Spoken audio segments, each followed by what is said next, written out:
Hello മച്ചന്മാരെ, ഇന്ന് നമ്മളൊരു ഡുവോ വേഴ്സസ് സ്ക്വാഡ് പോയപ്പോഴത്തേനും നമുക്കൊരു 1v4 ക്ലച്ച് എന്തായാലും കിട്ടിയിട്ടുണ്ട്. അത് നിങ്ങൾക്ക് ഇഷ്ടപ്പെടുമെന്ന് ഞാൻ എന്തായാലും പ്രതീക്ഷിക്കുന്നു. ഒന്നാമത് നമ്മുടെ വ്യൂ കൗണ്ടിങ് എല്ലാം ഭയങ്കര കുറവായിട്ടാണ് നമുക്ക് കിട്ടുന്നത്. ഈ വീഡിയോ കണ്ടിട്ട് എല്ലാവരും ഒന്ന് മാക്സിമം കമൻറ്റ് ചെയ്യാനും സബ് ചെയ്യാനും ലൈക്ക് ചെയ്യാനും ശ്രമിക്കുക.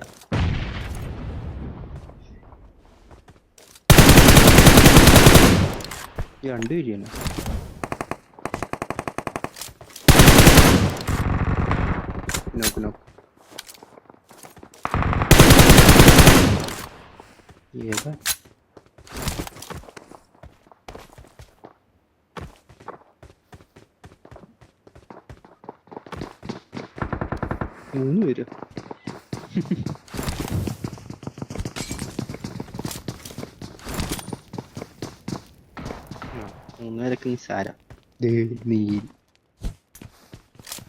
വൈപ്പ്. ലാസ്റ്റ് മാൻ ഇരുത്തം എന്തായാലും ഇഷ്ടപ്പെട്ടെന്ന് വിശ്വസിക്കുന്നു.